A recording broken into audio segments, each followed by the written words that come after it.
ओम श्री गणेशाय नमः। स्वागत है आप सभी का। ज्योतिष की जानकारी के लिए इस चैनल को जरूर सब्सक्राइब करें।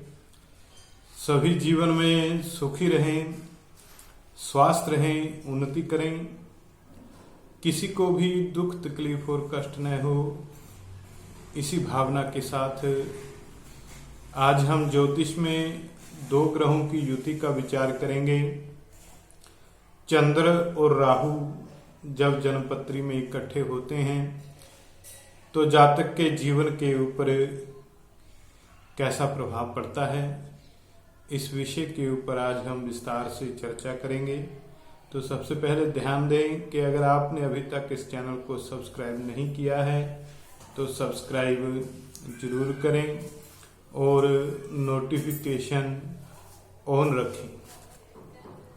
जब दो ग्रह इकट्ठे होते हैं तो उनसे मंदा प्रभाव भी जातक को मिल सकता है और अच्छा प्रभाव भी मिल सकता है।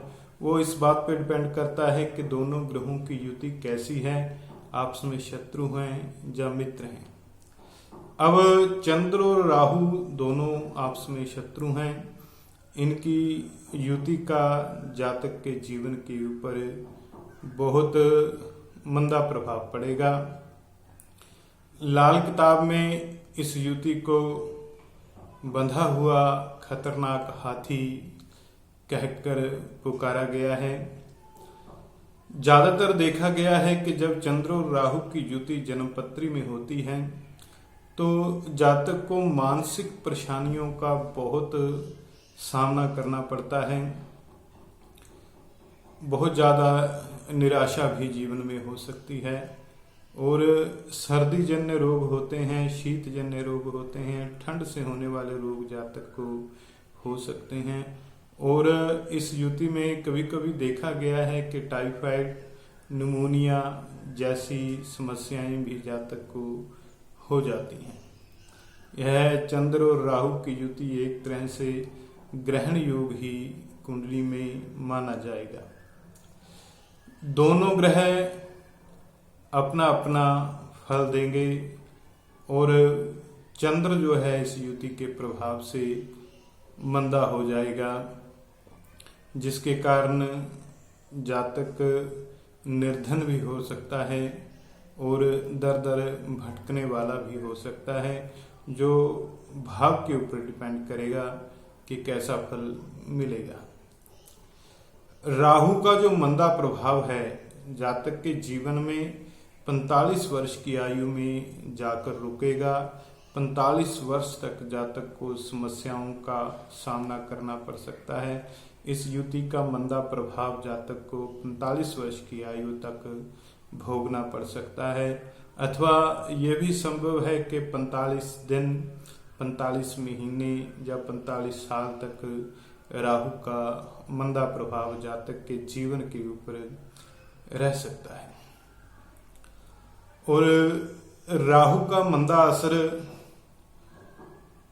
उन चीजों के ऊपर होगा जो भाव से संबंधित हैं और राहु की चीजों के ऊपर भी मंदा असर होगा। कुंडली में जिस भाव में राहु बैठा है उस भाव संबंधी मंदा असर भी होगा और राहु से जो वस्तुओं का विचार किया जाता है उसके ऊपर भी मंदा असर हो सकता है और चंद्रमा के ऊपर तो मंदा असर होता ही है।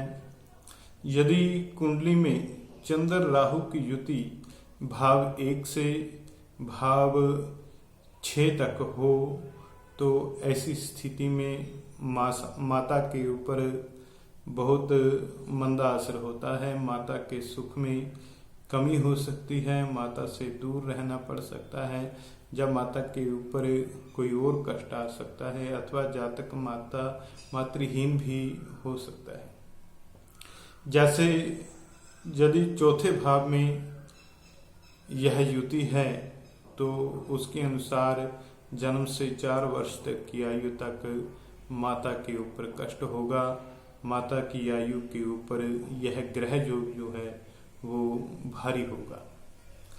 यदि कुंडली में 7 से 12 भाव में चंद्र और राहु की युति है, तो ऐसी स्थिति में अकेली माता के ऊपर मंदा असर नहीं होगा, बल्कि माता व संतान दोनों के ऊपर मंदा असर होगा और दोनों के ऊपर बहुत भारी कष्ट आ सकता है। दोनों के जीवन के ऊपर प्रश्न चिन्ह खड़ा हो सकता है और वह प्रभाव जो रहेगा वो 24 दिन भी रह सकता है, 24 महीने भी रह सकता है और 24 साल तक माता और पुत्र के ऊपर बुरा मंदा प्रभाव भी रह सकता है।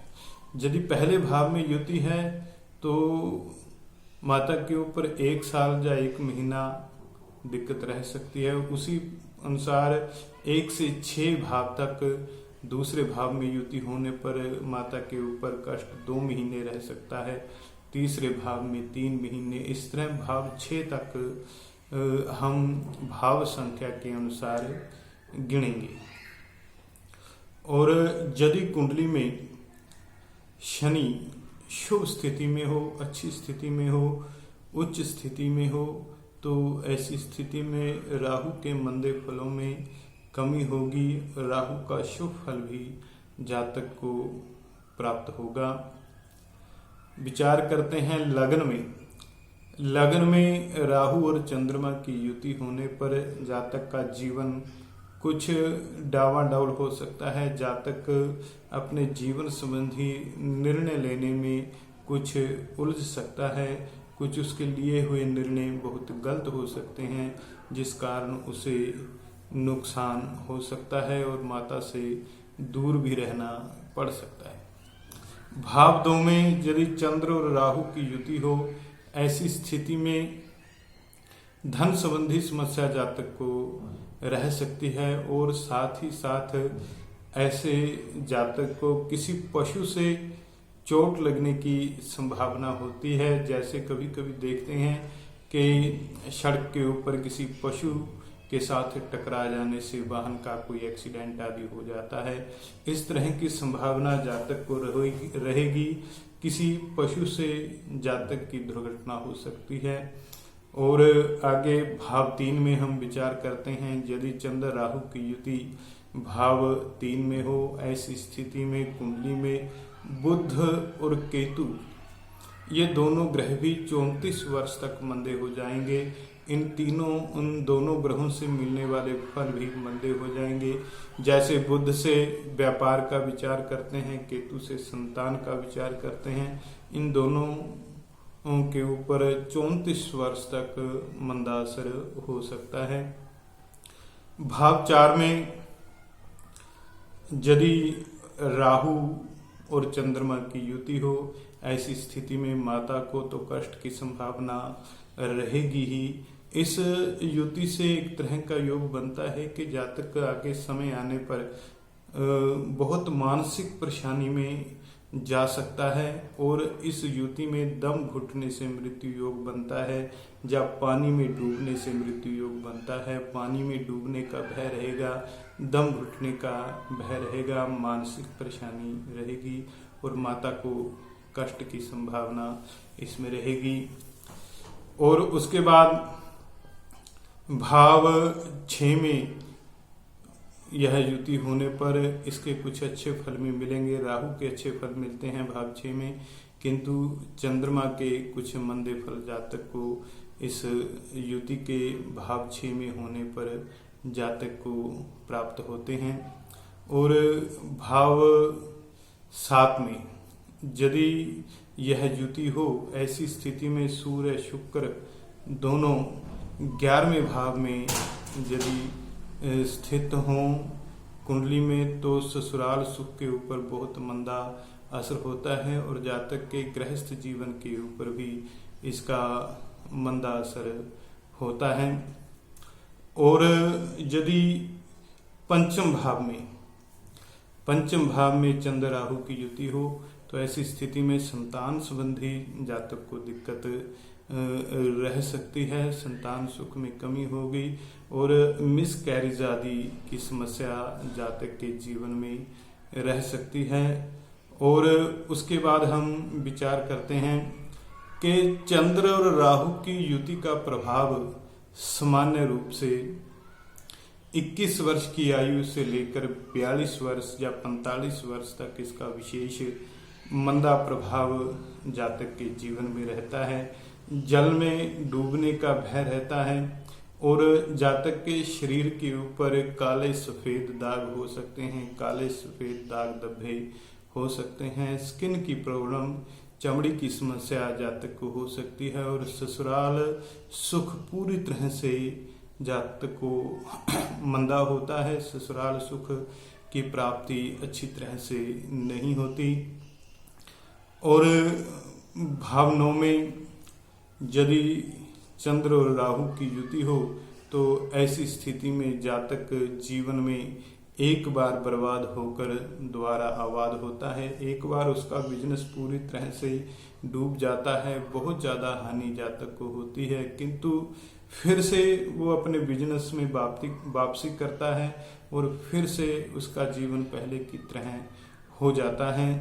और यदि कुंडली के भाव 8 में राहु और चंद्रमा की युति हो तो इसमें भी वही मंदे परिणाम मिलते हैं जो चौथे भाव में इस युति के होने पर होते हैं। जातक को स्वास्थ्य संबंधी बहुत सी दिक्कतें आती हैं और जल से भय होता है, दम घुटने की समस्या हो सकती है, जल में डूबने का भय हो सकता है और दम घुटने से जातक के ऊपर कोई समस्या आ सकती है।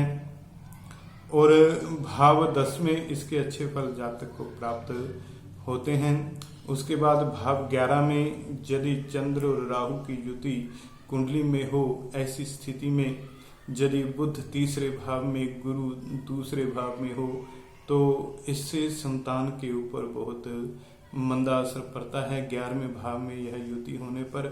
और 11वें भाव का राहु देखा गया है कि बहुत मंदा फल जातक को देता है। और भाव 12 में चंद्र और राहु की युति होने पर यदि शनि चौथे भाव में हो तो ऐसी स्थिति में जातक को पानी से भय होता है, पानी में डूबने का भय होता है। और कभी कभी देखा गया है कि अगर चंद्र और राहु की युति 6, 8, 12 में है और यदि चौथे भाव में बुध की स्थिति बन रही है, इस योग में जातक बहुत ज्यादा मानसिक परेशानी होकर उसके मन में आत्महत्या जैसे विचार भी आ सकते हैं। और भाव 7 में इस युति का विचार करते हैं कि भाव 7 में चंद्र राहु की युति होने पर जातक ऐश्वर्यवान होगा, वैभव संपन्न होगा, विविध प्रकार के भोग उसको प्राप्त होंगे, प्रेम विवाह का योग बनेगा, किंतु पत्नी यहाँ पर जातक की रोगग्रस्त रह सकती है। और कुल मिला के चंद्र और राहु की युति में जातक को कुछ परेशानियों का सामना करना पड़ता है।